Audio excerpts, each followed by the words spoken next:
అవినీతిని నిర్మూలించడం, అవినీతిని పటాపంచలు చేయటం, అవినీతిని తరిమికొట్టడం, ఇలా బద్దలు కొడదాం.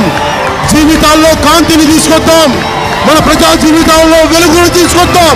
జనసేన ప్రభుత్వాన్ని స్థాపిద్దాం. పోలీస్ కానిస్టేబుల్స్ కానీ, పోలీస్ శాఖ వారు కానీ, ప్రతి ఉద్యోగి, ప్రతి టీచరు, ప్రతి ప్రభుత్వ ఉద్యోగి పొద్దు నుంచి సాయంత్రం దాకా రెక్క ముక్కలు చేసుకోవాలి.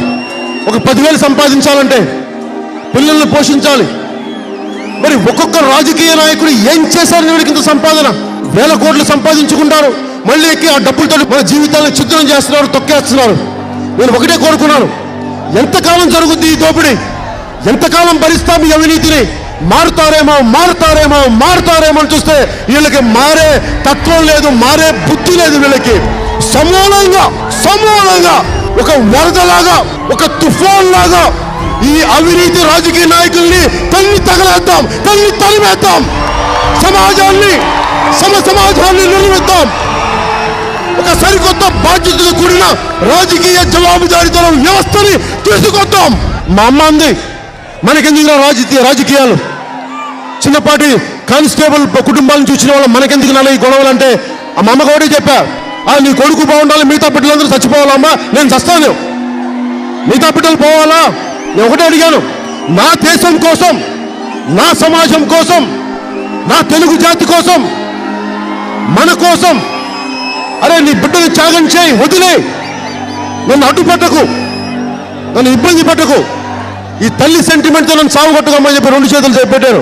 నా బిడ్డ నన్ను వదులు.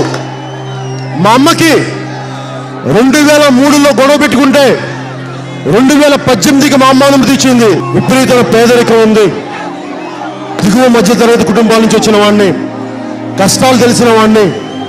ఈ రోజుకి మా పెదనాన్నగారి పిల్లలు ఒక చిన్నపాటి కూరగాయల కొట్టు నడుపుకునే కుటుంబం మాది. ఎక్కడో నెల్లూరులో చిన్నపాటి టిఫిన్ సెంటర్ నడుపుకునే కుటుంబాలు మావి. చిన్న కూల్ డ్రింక్ షాపులు పెట్టుకునే కుటుంబాలు మావి. చిన్నపాటి ఉద్యోగాలు చేసే కుటుంబాలు మావి. ఏదో మేమైతే యాక్టర్లు అయ్యాం, కానీ మా బంధువులందరూ కానీ, మా స్నేహితులందరూ కానీ చాలా చిన్న దిగువ మధ్య తరగతి వ్యక్తులు. అందుకే నేను అంత బాధను అర్థం చేసుకోగలను. 25 కేజీలు బియ్యం ఇవ్వడానికి నేను జనసేన పార్టీ పెట్టలేదు. మీకు 25 సంవత్సరాల బంగారు భవిష్యత్తు ఇవ్వడానికి జనసేన పార్టీ పెట్టాను. మీకోసం నిలబడేవాడు, మీ ఇంట్లో వాడు, ఆడపడుచులకి అండగా ఉండేవాడు, బిడ్డలకి కొడుకుగా ఉండేవాడు, అన్నదమ్ములకి అండగా ఉండేవాడు. నేను మీకు అండగా ఉంటాను. జగన్మోహన్ రెడ్డి అవసరం లేదు, చంద్రబాబు నాయుడు గారు అవసరం లేదు, లోకేష్ గారికి అసలు వద్దనే వద్దు, మనకి చాలు. నా అన్నదమ్ములను అడుగుతున్నాను, నేను తప్పు చేస్తే, రేపొద్దున మన పాలనలో తప్పులుంటే నా చొక్కా పట్టుకొని నిలదీ. నేను తప్పులు చేస్తే నీకు హక్కు ఉంది. నేను మాట మార్చేవాడిని కాదు, ముఖ్యమంత్రి గారి లాగా ఊసురు వెళ్ళేలాగా మాటలు మార్చేవాడిని కాదు, రంగులు మార్చేవాడిని కాదు. ఎప్పుడు ఒకటే మాట, ఒకటే బాణం. కొట్టిందంటే గురి కొడితే మొత్తం బద్దలైపోవాలి. మనకి ఎవరైతే మనల్ని తన్నించారో వెళ్ళి వాళ్ళకి సిగ్గు లేకుండా తెలుగుదేశం పార్టీ నాయకులు గులాంగిరి చేస్తున్నారు. తెలుగుదేశం పార్టీ నాయకులు ఒకటే చెప్తున్నాం, మీకు సిగ్గు, లజ్జ, పౌరుషం అనేది మర్చిపోయారు మీరు. ఏం పుట్టుకది? అలాంటి ఒక పుట్టుకేనా? మీ ఎంపీని కడితే మీకు సిగ్గు లేదు. తెలుగు ప్రజల ఆత్మగౌరవాన్ని, ఆంధ్రుల ఆత్మగౌరవాన్ని చిత్తగొడతా ఉంటే ఢిల్లీ పార్లమెంట్ లో మీకు సిగ్గు ఉండదా? మీకు పౌరుషం రాదా మీకు? అదే ఆంధ్ర కేసరి టంగుటూరి ప్రకాశం పంతులు గారు ఎక్కడో బ్రిటిష్ వాడు ఒక మాట మాట్లాడి చా తీసి కాల్చిపో అన్నాడు.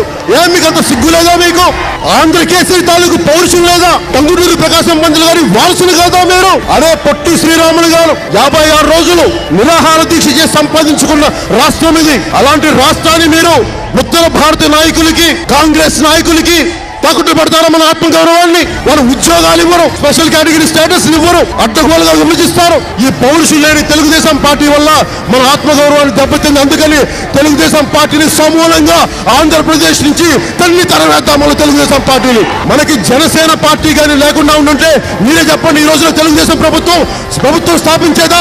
చంద్రబాబు గారు ముఖ్యమంత్రి అయ్యేవాడా? నారా లోకేష్ గారు పంచాయతీరాజ్ శాఖ మినిస్టర్ అయ్యేవాడా? మన సహకారం తీసుకొని మన సపోర్ట్ తీసుకొని ఈ రోజుకి మనల్ని తొక్కుతూ ఉన్నారు. మన ఎస్సీజెడ్ రైతుల్ని జైళ్ళలో పెట్టిస్తున్నారు. జగన్మోహన్ రెడ్డి గారు అడగాలి, ఆయన ఎంతసేపు రోడ్ల మీద నడిచి నడిచి నడిచి నడిచి నడిచి ఓదార్పు యాత్రలు తప్ప నిజమైన ఓదార్పు యాత్ర వెళ్ళి చట్టసభల్లో కూర్చోవాలి. జగన్మోహన్ రెడ్డి గారు కూర్చొని మాట్లాడాలి. పవన్ కళ్యాణ్కి ఒక ఎమ్మెల్యే లేడు, ఒక ఎంపీ లేడు. ఏం మేము మాట్లాడట్లా, మేము పోరాటాలు చేయట్లా, మీ సమస్యలకి పరిష్కారాలు తేవట్లేదా? మాకే ఎంత దమ్మున్నప్పుడు ఏం మీకు ఎందుకు లేదు? మీ నాన్నగారు ముఖ్యమంత్రి కదా రాజశేఖర రెడ్డి గారు. వీరికి చిత్తశుద్ధి లేదు, త్రికరణ శుద్ధి లేదు. రాజకీయాన్ని వ్యాపారంగా చూసేవాళ్ళు. మనకు అలాంటి వ్యక్తులతో, అలాంటి మంత్రులు వద్దు, అలాంటి ఎమ్మెల్యేలు వద్దు, అలాంటి ముఖ్యమంత్రులు వద్దు. మొన్న మన రాజమండ్రి కవాతుని మీరు చూశారు. 10 లక్షల మంది మిలియన్ మార్చి చేశాం మనం. 1 లక్ష కాదు, 10 లక్షల మంది యువత గోదావరికి అడ్డు ఈదుకుంటూ నడుచుకుంటూ ఎందుకు వచ్చారంటే మార్పు కావాలి, పాలనా వ్యవస్థ సక్రమంగా జరగాలి, అవినీతి అంతమందించాలి. విసిగిపోయాం. డబ్బున్న వాడు డబ్బున్నోడు అవుతున్నాడు. దోపిడీదారుని చొక్కా పట్టుకుని నిలదీసే జెండా జనసేన జెండా. కవి సుబ్బారెడ్డి మాటలు గుర్తొస్తాయి. శాంతిని నెలకొల్పాలంటే కూడా కత్తి అండ కావాల్సిన రోజు. చంద్రబాబు నాయుడు గారికి, జగన్మోహన్ రెడ్డి గారికి, లోకేష్ గారికి గాంధీ గారి పద్ధతిలో చెప్తే అర్థం కావు మాటలు. వాళ్ళకి తోలు మందమైపోయింది, మాటలు వినరు. వారికి వినిపించేది రాజమండ్రి కవాతులు అంటే బల ప్రదర్శన. దేనికి బల ప్రదర్శన అంటే మీరు అవినీతిని అడ్డంగా పెంచేస్తున్నారు, తస్మా జాగ్రత్త, బద్దలు కొడతా మీ అవినీతి కోటలను చెప్పడానికి రాజమండ్రి కవాతు. వైద్య వ్యవస్థ ప్రభుత్వం నడిపించాలి, విద్యా వ్యవస్థ ప్రభుత్వం నడిపించాలి. కానీ ప్రభుత్వాలు ఇవన్నీ నడిపించవు. అవన్నీ నారాయణ గారికి ఇచ్చేయండి, కార్పొరేట్స్కి ఇచ్చేయండి, చదువు హాస్పిటల్స్ కార్పొరేట్కి ఇచ్చేయండి. కానీ మందు మటుకు సారా షాపులు, లిక్కర్ షాపులు ఇది మటుకు చంద్రబాబు గారు నడుపుతారు, ఇది మటుకు లోకేష్ గారు నడుపుతారు. ఎందుకంటే వాళ్ళ నాయకులకి, వాళ్ళ కుటుంబీకులకి డబ్బులు వస్తాయి కదా. ఆ డబ్బులతో మన ఓట్లు కొనాలి కదా. మన ఆరోగ్యాలను దెబ్బ కొట్టి మన కుటుంబాన్ని చిన్న భిన్నం చేసి మత్తు మందులో మనకి మన చేత ఓట్లు వేయించుకొని మన భవిష్యత్తుని కాలు రాసి అలాంటి మద్య షాపుల్ని, మద్య సిండికేట్లని నడపడానికి జగన్మోహన్ రెడ్డి గారు కానీ తెలుగుదేశం నాయకుల్ని నిజంగా ఇలా చేస్తా ఉంటే జనసేన పార్టీ నుంచి ఒకటే చెప్తా ఉన్నాను, నిజంగా ఆడపడుచులు కానీ బాధ్యత తీసుకుంటే అంచెల వారీగా మీ నియోజకవర్గాల పరిధిలో, మీ ఏరియాల పరిధిలో ఒక్క బ్రాంచీ షాప్ లేకుండా, ఒక్క లిక్కర్ షాప్ లేకుండా ప్రభుత్వం నడిపించే బాధ్యత నేను తీసుకుంటాను. తాగేసి తందనాలాడి ఆడపిల్లలుగా నేడిపిస్తే తోలు తీసేస్తాం. జనసేన ప్రభుత్వం వచ్చాక ఆడపడుచుల మాన ప్రాణాలని మేము కాపాడుతాం. ఎవరైనా తాగితే తాగి మూల పడుకొని ఇంట్లో కూర్చోండి, రోడ్ల మీదకి వచ్చి వేషాలు వేస్తే బలంగా మేము నిలదీస్తాం. చట్టాల్లో మేము కూర్చోబెట్టి జైల్లో పెట్టిస్తాం. అలాంటి పిచ్చి పిచ్చి వేషాలు వేస్తే ఎవరన్నా ఆడపడుచులకు అండగా ఉంటాం. ఒకవైపు మసీదుల దగ్గర, మందిరాల దగ్గర, చర్చిల దగ్గర పట్టకూడని చోట బ్రాంచీ షాపులు పెడతా ఉంటే అడిగేవాడు ఒకరు లేడు.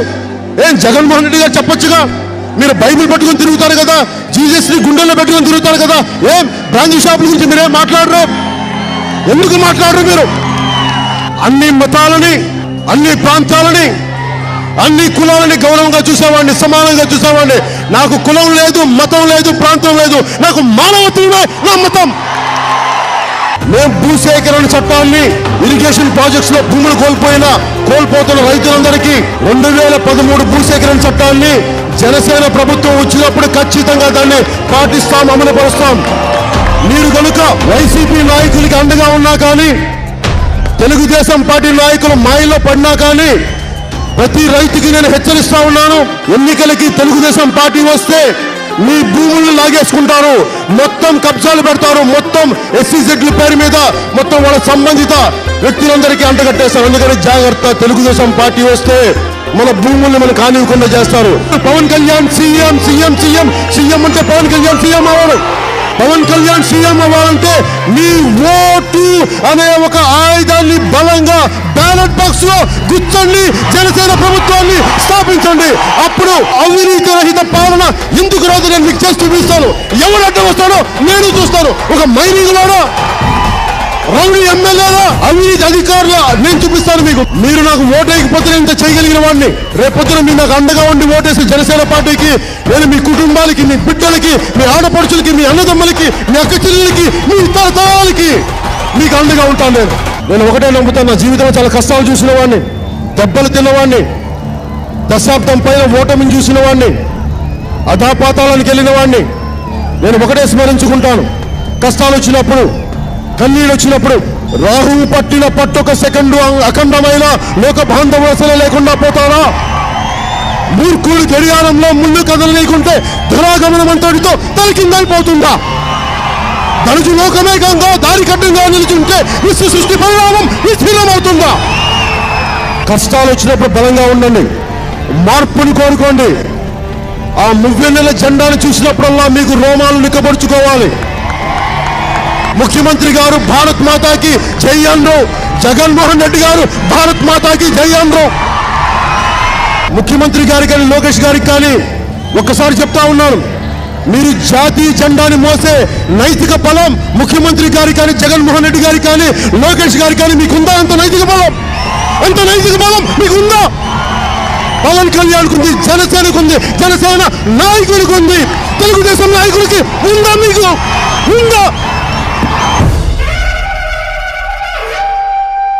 ఒక్కసారి అవినీతి కోటలు బద్దలయ్యేలా, ఢిల్లీ కోటలు బద్దలయ్యేలా, కాంగ్రెస్ కోటలకి బీటలు వారేలా, తెలుగుదేశం పార్టీ సమూలంగా చిత్రమయ్యేలా, వైసీపీ పారిపోయేలా ఒక్కసారి భారత్ మాతాకి జై కొడదాం. భారత్ మాతాకి, భారత్ మాతాకి, భారత్ మాతాకి జై హింద్. జనం కొరకు జనం చేత జనమే నిర్మించిన సేన, జనసేన, జనసేన. జనం కొరకు జనం చేత జనమే నిర్మించిన సేన,